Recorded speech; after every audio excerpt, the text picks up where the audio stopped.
Hello and welcome to the Online Warriors podcast. We are back, and by we, I don't mean illegal. This is still the Techtic and Nerdbomber show.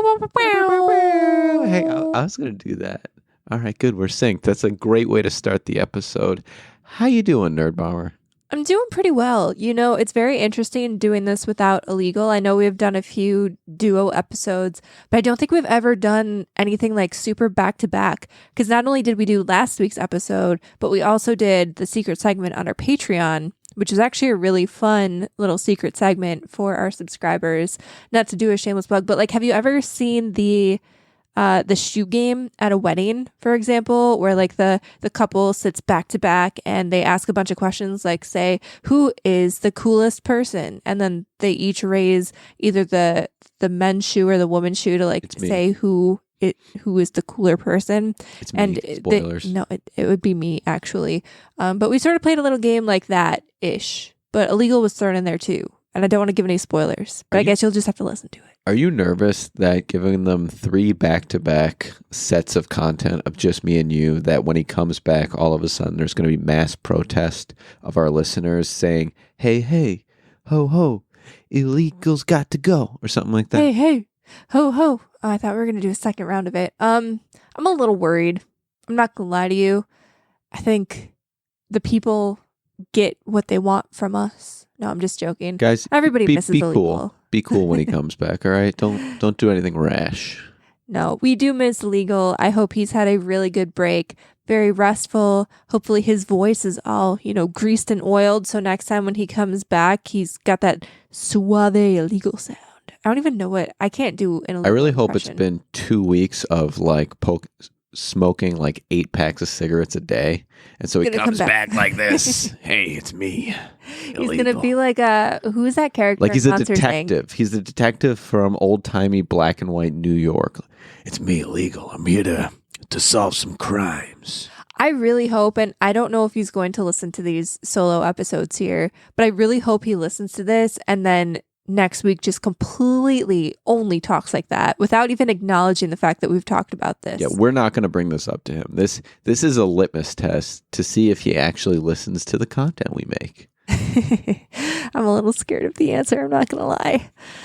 Well, we're not going to talk about illegal smoking so many cigarettes for the rest of the episode. We do have some really cool news to talk about this week. We have a fun new kart racer, which if you guys have listened to the podcast for a while, I'm very excited about any new kart racer. I will play them all. And this is another one to add to my library. We're going to be talking about the return of Neopets, which again, if you've listened to the podcast, I was a Neopets fiend back in the day. And additionally, we're going to round it all out with a new movie trailer starring Peeta Mellark. Which, if you listen to the podcast, Nerdbomber loves movie trailers. I love movie trailers. Basically, this entire episode is just stuff I love. And I'm very excited about it. Techtic, which one do you want to start with today? I think we should start with something that would make the listeners shriek or maybe even Shrek. Is that your is that you trying to do a Shrek impression? Because that was terrible. I feel like you could do a better Shrek impression. No, that was me trying to do a play on words. Oh. A Shrek impression would have like a little bit more like get away from me, donkey, kind of, but that's terrible. That was actually better than I was expecting. I'm not going to lie to you. I haven't heard Shrek what it even sounds like in years. Yeah, we've watched movies in the Shrek universe. A shameless plug for Puss in Boots, because that was amazing. The Last Wish, I believe, was because there's other Puss in Boots movies, but the latest one was actually really great. We've watched other stuff in the Shrek universe, but it's been a while since I've actually seen like the core, I think 3 Shrek movies. It's been a hot minute. Maybe we should revisit that sometime. I don't know. Anyway, Dreamworks is bringing back their kart racing franchise. So if anybody is familiar with the old games, which I believe were on the PlayStation 2 and even the DS, there was DreamWorks All-Star Kart Racing, there was DreamWorks Superstar Karts, and they even had a little bit more like narrowed down ones. I think there was Shrek and Madagascar both had their own individual kart racing games. But I liked DreamWorks All-Star Kart Racing. I forgot that even existed until I saw the announcement of this brand new resurrection of the kart racing franchise, also known as DreamWorks All-Star Kart Racing. They didn't really change up the name. It's the same name.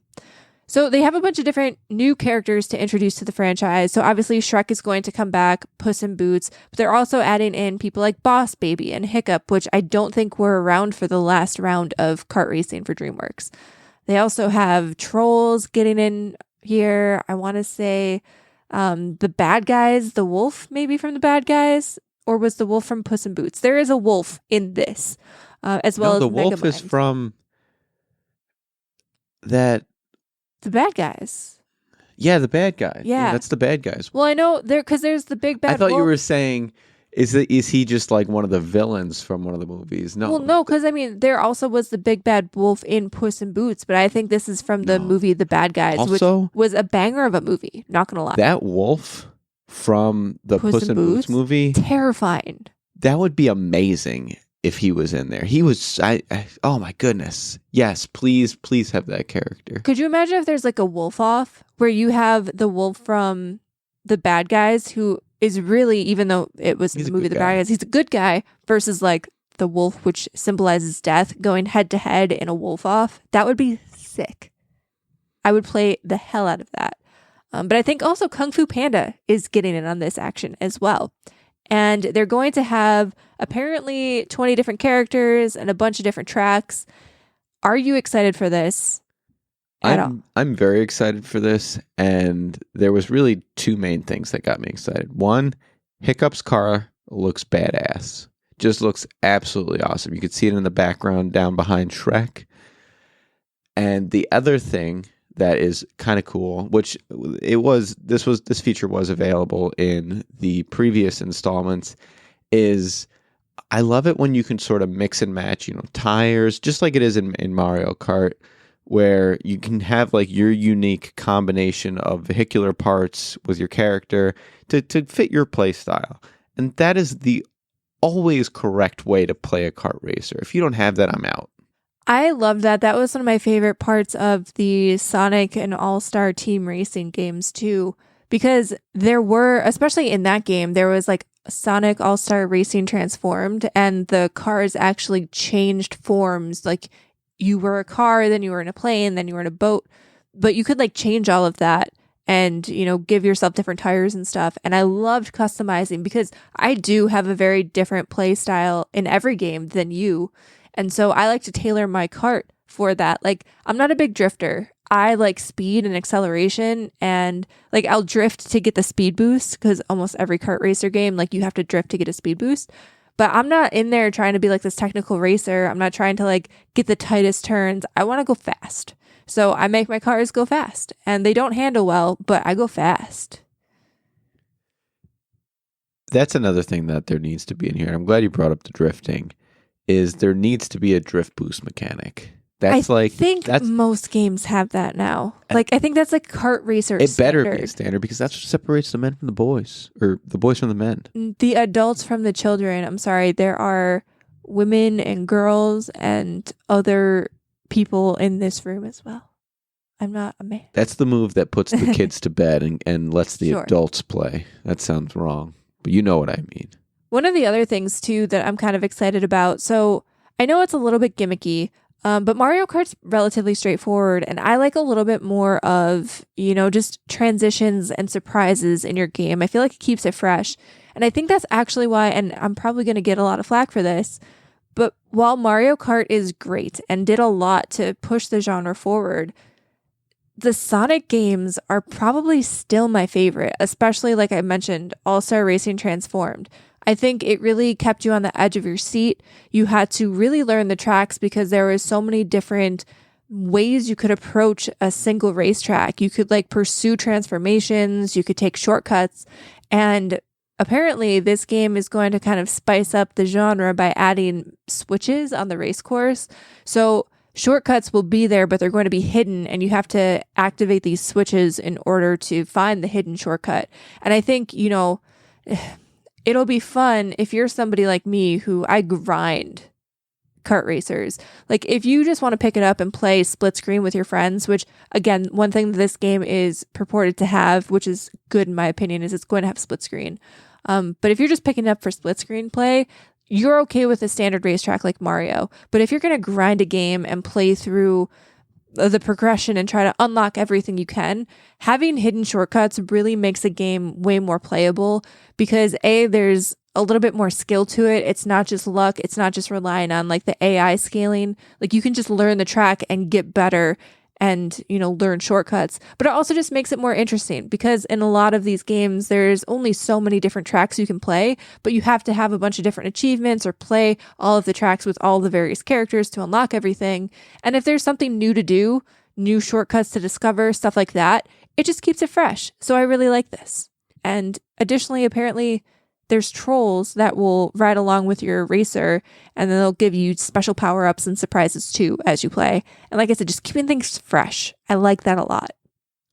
So of what we know that's in there, is there any characters that you didn't see that you either hope are or wish there are going to be in here? It's tough because there's a lot of different Dreamworks characters. Like there are so many Dreamworks properties and I would have to sit down and see like the list of announced characters versus all of the Dreamworks properties that haven't been addressed yet. I will say I'm very excited to be able to play as Donkey just because of his, like, he's riding the dragon. He's riding his wife as a car. And I find that really funny. So I'm excited for that. I do really appreciate too that How to Train Your Dragon is in here with representation as well because banger of movie series, banger of a show. How to Train Your Dragon is so great. So I'm going to answer that question specifically. Okay. There's two that I want to make mention of. One, I am shocked that Turbo was not in this or that we haven't seen Turbo. Oh, the snail. Are you sure that's Dreamworks? Yeah, Dreamworks owns Turbo. Interesting. And a racing snail, like why wouldn't it be in here? Like it feels ripe for the pickings. The other IP that Dreamworks has that I'm surprised we haven't seen yet is Monsters vs. Aliens. We had, if you don't recall this movie, it's the one where the girl like shrunk and grew. Oh, sorry, she grew really really big, and then there was also the Blob. I think it was Bob the Blob. He's kind of goofy of a character. Anyway, I totally forgot about that. All of those characters are incredibly fun and lovable, and I think it could make for, obviously when these characters are racing around, they have their commentary. It can make for fun commentary and also just an interesting kart racer. Actually, now I'm going through the Dreamworks list. Another one that, would be neat to see is Abominable. Like imagine the Abominable Snowman. I feel like that's a really easy one. And I think, isn't Flushed Away? Isn't that a Dreamworks as well? I might be. Yeah, Dreamworks has Flushed Away. Like, I feel like that should get some representation. Ooh, now this is a deep cut. This is a very big deep cut. Chicken ants. Run. No, ants. Dude, ants. So, like, everybody knows A Bug's Life, but I feel like Ants flies under the radar because it came out around the same time as A Bug's Life. But it was way grittier. Ants was so good. And, like, it's got Woody Allen. Oh, my gosh. Now I really want Ants to make an appearance here. I would 100%. Well, and that's something that's worth mentioning, right? About them. Oh my gosh, and Spirit. Sorry, I'm now. I didn't even I forgot that they owned most of these movies. It's Spirit. So okay, I'm not a big horse girl. I'm sorry to cut you off, but like I'm excited about this potential. I freaking loved Spirit. Like I am not a horse girl, but I was obsessed with this movie. I own the soundtrack. I had the CD and I played it ad nauseum. I'm sure my mom probably wanted to break it in half, but Bryan Adams did the soundtrack. It was a banger. The movie was a banger. I will go watch this movie right now if you don't stop me. So you geeking out about, deep cuts and things like that is exactly why it's exciting that we're getting this game now. Because if you think about the last installments, 2009, games like Kart Racers, Smash is another good example. They were not doing this release a game and then trickle of DLC constantly. New character, new character, new character, new character.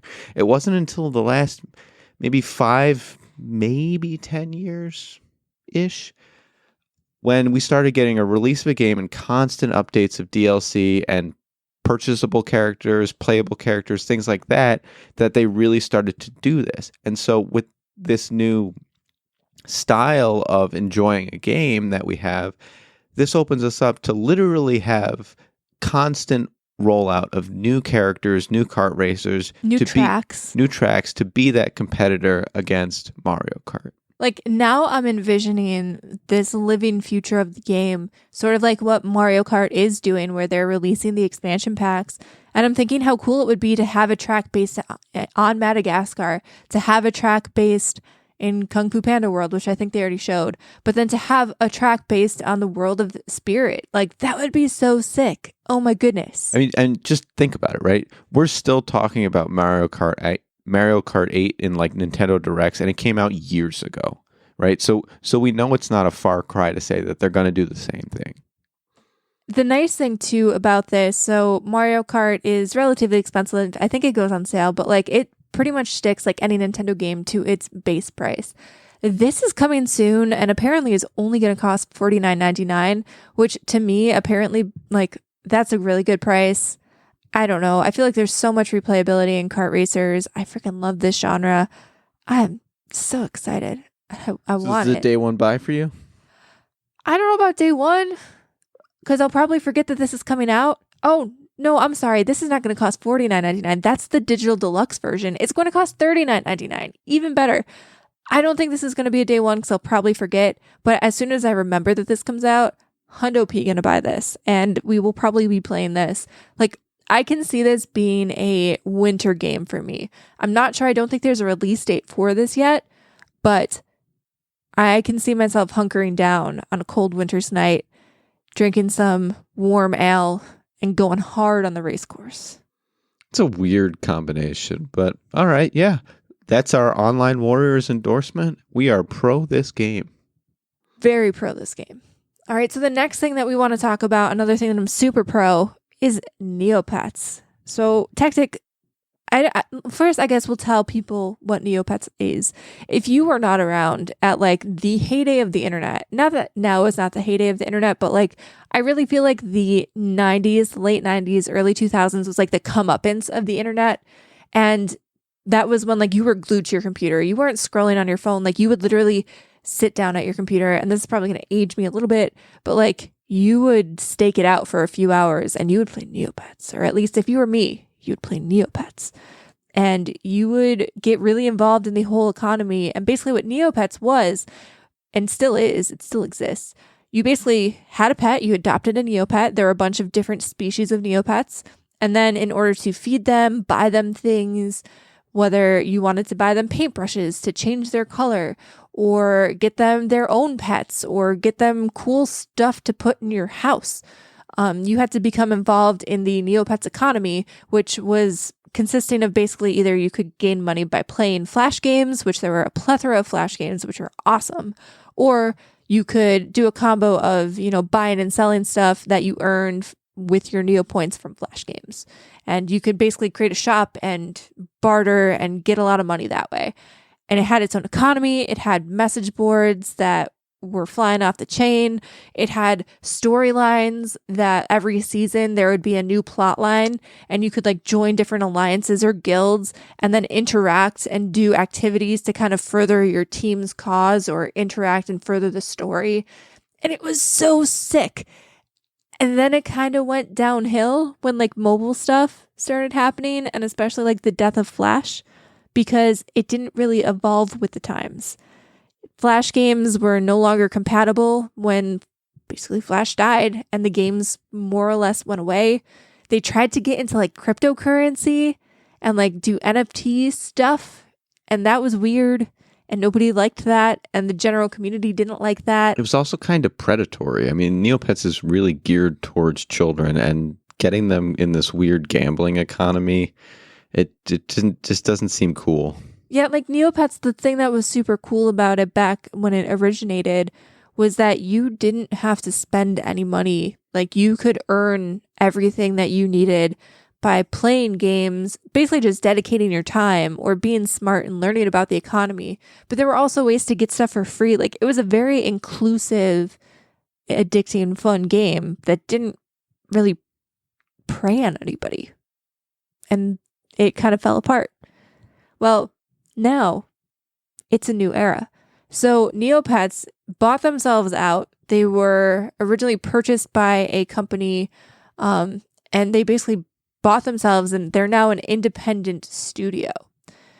They closed down all the weird NFT stuff. They released a statement saying that they're basically revamping the main website. They're bringing all of the Flash games back, converting it so that you can access all of those old games that we know and love. They are focusing on creating apps and basically shutting down all the predatory stuff and just basically coming up with a good new app for people to interact with. And they also got John Legend to sign on as the brand ambassador. What do you feel about the future of Neopets? Well, first off, when I read that, I thought, oh, it must be some other John Legend, which just happens to have the same name. No, same one, exactly the one you're thinking of, which wild. Secondly, so they, you mentioned that they bought it back from themselves kind of thing with $4 million, but that $4 million was won to them by a number of investors. And the thing that's concerning to me, like, this is exciting, don't get me wrong, but the thing that's concerning to me is those investors, while they agree that the Neopets meta thing that they were doing was bad, they're all heavily invested in blockchain. So I do wonder if this is just to kind of like reface it, but then maybe they might still have that same kind of pull to be incentivized to not really change. It's just more of like a change of ownership to bring people in for good faith kind of thing. So that does caution me, and we all should be a little bit nervous about that, right? It's cautious optimism. For sure. I think their CEO was originally like their metaverse chief operating officer, like specializing in their metaverse application at their old company. And granted, he did kind of push for them to become independent and is now their CEO and left that old company. But like the fact that that's what he was based in and that's what he was pushing towards at one point, like it could go one of two ways. He either was so entrenched in that initiative that he recognized it was a terrible idea, or he sees potential in it still, but wants it to be independent and thinks he can just do it another way, but do it better. And it could go one of two ways. Yeah, so I'm very cautious there. I do love that they want to heavily invest more in a mobile app. I don't think it should be something separate. I really just want the Neopets website that has a fully fleshed out, like, clean interface, that it's the same things as the regular Neopets website. I don't have time anymore to sit at my computer, but I do have time to open up my phone, do a couple of things here and there, and then close it away. That's it. So as long as they can do that, that's the ticket, guys. That's it. That's all you need to do. Same thing, not two separate interfaces, not two separate games. They're saying that the mobile app is going to be like this life sim Neopets game. Yeah, I don't want that. I don't want that. Just do the same thing and just make a mobile light app version of it that they're connected. And easy peasy. They're saying that the website is going to become more mobile friendly in your browser so that you can do everything that you would on the desktop, your desktop browser on your phone. Just make it an app. I have done that. And I think the main issue is that in the past, I mean, I know they're revamping it and they're in the process of doing so. But in the past, because I revisited Neopets like height of the pandemic, because it had a little bit of like a resurgence. I saw it on Reddit. People were like going crazy about it for like a hot minute. And it was really bad on your phone. Bad experience. And you also had to log in like every 5 minutes. It would kick you out and you'd have to log in. I just want an app that I've already logged in and I can play like, I don't know, Hassy Bounce for 5 seconds and then put my phone down, and anybody who knows Hassy Bounce, props. You're the real OG. It's one of those situations where it just seems so simple, and I don't understand the disconnect. I don't understand how they can't get there, and I want to, because I still play Pokemon because of nostalgia. I still play Game Boy Advance because of nostalgia. I still do so many things that I did when I was a kid because I'm a sucker for nostalgia, and I'm not alone in being this way. And just do it for me, guys. Just do me proud. I'm begging. I'm begging. So if they did, make it an app, you would sign up again? Not only would I sign up again, but I'd make sure to get my T-Rex, my, I think it was like called an Eerie or something like that. It was that bird hawk thing. I would get my little tiny chickadee, my little tiny bird-looking dragon thing. Shoru? Yeah, and then I'd have my squad. That was my squad, and I loved them. And then I eventually picked up that little alien guy, but I didn't care for him. He sucked. But that was my squad. My 4 was my main squad, and I just want them. I would do exactly everything I had because I want to relive simple times, and so does everybody. So I have already signed up. I lost my password when I signed up 3 years ago. But like, I'm even tempted now. I want to get back into Neopets because the thing that was cool was that all of the games that you could play, like unless you got really deep in the weeds like I did as a kid, you could get by just playing a bunch of like 30-second games. None of the games really took that long, and they were all kind of fun. Like they all challenged you to get a high score. They weren't that deep. It wasn't that in depth, and you got to collect cool stuff and get rare pets. Like I remember going to the adoption center, I believe, because every now and then you could get like one of the rare Neopets, because some of the Neopets were like limited edition ones. And I would chance upon, a rare Neopet, and it was great. And I want to sign up again now, and I'm very hopeful. But I worry, like, if they fail now, it's great that they're independent, but if they fail now, I think that's it for Neopets. Like, I don't see another company buying them up. They've apparently been operating at a loss for the last decade, and I think if they can't make a go at it now, I think that might be the death of Neopets. And that would make me very sad. As a person who owned a Neopets visor, that would make me very sad. Well, you were really cool as a kid, weren't you? Dude, I freaking loved Neopets. I had a guild.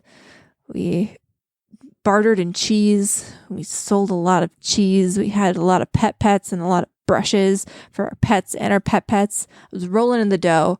That account is still out there somewhere, and I can't remember the password, but I had a lot of Neo points. I wasn't a billionaire, but I was a multi-millionaire. Good for you.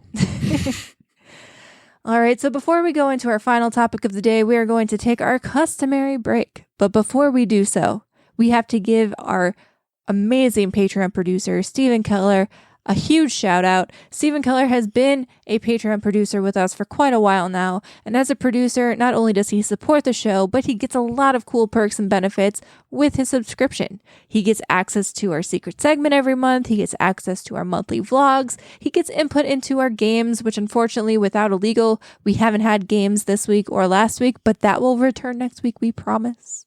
He also gets fun guest segments, which is coming up really soon for him, every few months on the show.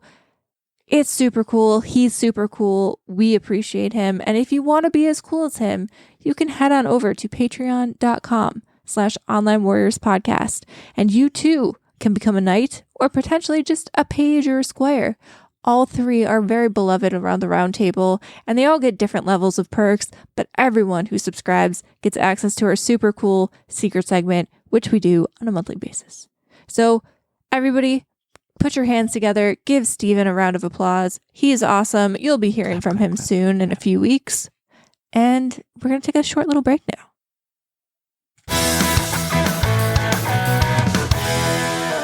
Do you love Marvel but are tired of hearing Cheeto-stained white guys talk about it? Are you hoping to see the X-Men and Avengers face off? Do you secretly want to be Jessica Jones or Daisy Johnson? Or do you want to be with Valkyrie? If so, you've found your new favorite podcast. We're your hosts, Madam Chris and Madam Amy, and we are here to give you the commentary you want. Marvel, minus the mansplaining. Find us wherever you get your podcasts and visit us at themarvelousmadams.com. Madams assemble.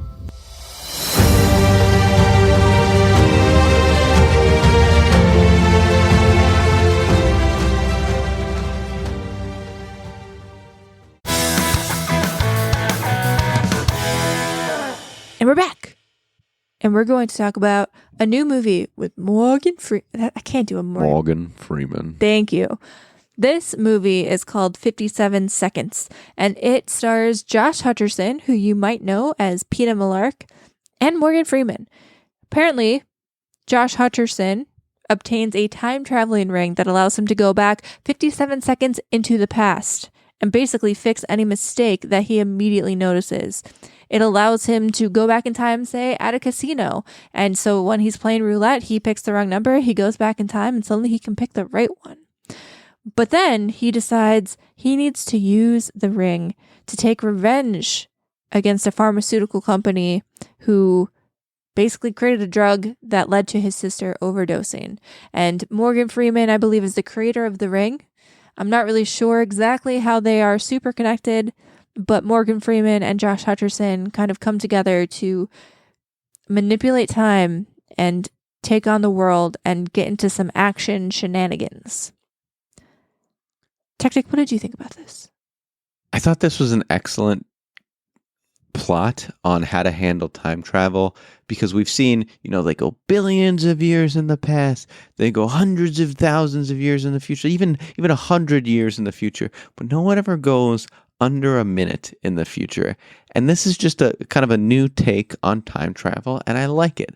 And honestly, every guy ever needs this thing, because we all say stupid shit to our wives and just need to go pull that one back, because Nah. yeah. No, I like to sleep on my bed, not the couch. No, I'm just kidding. She doesn't make me sleep on the couch. But this movie is like, the plot looks fantastic. Josh Hutcherson, he's not a badass. He's just forever in my head, Peeta nice guy. But I think that's the point. And in a lot of roles that he plays, because I've noticed he is always like, aside from the Hunger Games, he has mostly done a lot of like kind of weird, quirky sci-fi roles. And I know this is like Morgan Freeman a little bit more elevated, but he was in Future Man for a while. That kind of flew under the radar. I believe that was on Hulu. But like, he has really kind of found his niche in But even Future Man, he was like a goofy badass. Right, but that's the role that I think he's played. It's always this guy who isn't really a badass, but he finds himself in this weird, quirky situation in a sci-fi setting where there's weird circumstances that basically put him in an action role where he typically as a character would not go.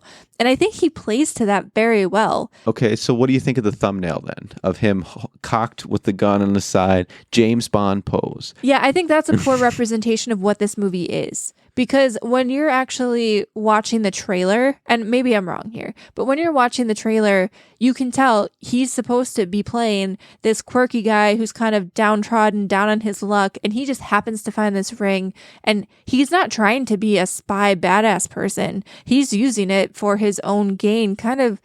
I don't want to call him a scumbag, but like, he's just like a normal kind of average Joe who does what any person would do, I guess, and kind of says, hey, use it to stack the odds. Right. And then he becomes entrenched in this more action-packed sort of scenario. So I think the poster doesn't do it justice, because I agree, he does not scream super badass spy action person, but I think he's perfect for this role. And I think he has really found that niche of being like the almost fish out of water action hero, like the reluctant action hero who doesn't necessarily fit that mold, but manages to rise to the occasion. And I think, it started with Hunger Games, but even as a kid, he had a slew of movies where he really falls into that like sci-fi element pretty easily, because he was in, I think, The Bridge to Terabithia, which was a little bit more fantasy, but still like not your standard world. And he's also going to be in Five Nights at Freddy's, which again, like just kind of like an average guy who gets stuck in a weird situation. And I think he plays that role really well. So I think, like you said, the poster doesn't do it justice, but the trailer fits his standard character super well. And going back to the plot too, when people think of time travel, they always go, I'd go back in time, I'd buy Apple stocks, and you don't think that 57 seconds is a way that can really give you an edge. But there's like, when you go through the trailer, you can actually see like, wow, you can really do a lot with 57 seconds. You can redo your bets. You can be smooth when you're not smooth and try what doesn't work. And it's just, like I said, it's a really interesting take on a time travel movie that it kind of shocked me how much they were able to do with 57 seconds. Well, the thing that's cool too is because it's only 57 seconds, they don't have to really answer the age-old question of the butterfly. Yeah, the butterfly effect. Because with 57 seconds, you don't really see the ramifications of that. Like, you'll never see the ramifications of that because in 57 seconds, like, I mean, I guess you saw that direct decision change, but you don't see how it propagated through time. You're not around to see how it propagated through time. So I think that's really brilliant from the perspective of you get to play in time travel, but you don't have to answer to stuff. But I think they still will show that like time travel does mess things up, but you don't have to necessarily explain time travel. I think that's one of the big things that I dislike in time travel movies is that you end up inevitably in like a 15 to 20 minute monologue where they're just like explaining the science that doesn't exist of time travel. You killed Hitler, now you have Super Hitler. And it's usually just kind of like then they end up talking at you about how the time travel makes sense in their movie universe. And like, I don't want that. And I'm hoping... Well, I mean, they're going to have that. I really don't want it. And I'm hoping the 57 seconds kind of limits it. Maybe I'm wrong. I do want to just point out, because I said that Josh Hutcherson played like very sci-fi roles. So just a couple other movies. He was in Journey to the Center of the Earth. He was in Zathura, if anybody knows what that is. I think he was in Epic. I believe he was in Red Dawn. Like, he plays a lot of sci-fi stuff. And so this is his bread and butter, and you should be excited to know that he'll play it well. Yeah, I think this would be pretty neat. So this one, I believe it's releasing in theaters and digital, as I mentioned, September 29th. And then if you want to see more of Joshy Josh, you can see him in Five Nights at Freddy's, which follows literally almost a month later, coming out on October 27th. I do think, I'm not a horror movie person, but I think I'm a little bit more excited for Five Nights at Freddy's. But I'm also just here for the Josh Hutcherson renaissance. If this is like him kicking off a bunch of new movies, I'm here for it. I think he's an underrated good actor. Same.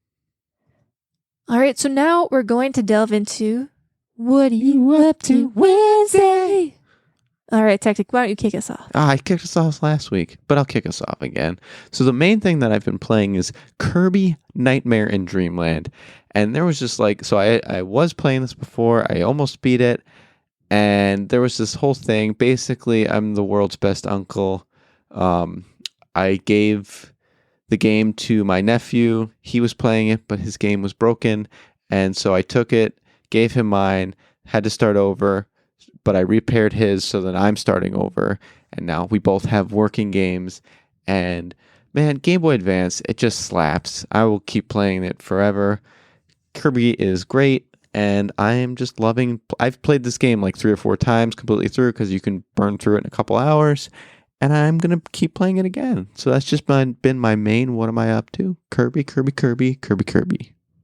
All right, we've started, on my end, the Dragon Prince. Season 5 dropped early, so we have been watching that. And I don't want to get too into it because I don't want to give spoilers, but if you guys liked the last few seasons of the Dragon Prince, it kind of picks up right where Season 4 left off.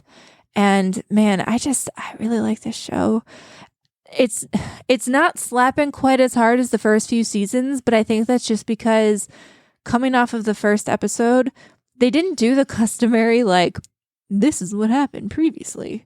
And they do that in every episode after that, like recapping the prior episode, but they don't give you like the last season recap. So that kind of was jarring, and I had to go back and watch it and remember it. And I think, seasons 1 through 3 really benefited because I think I watched them all back to back to back to back.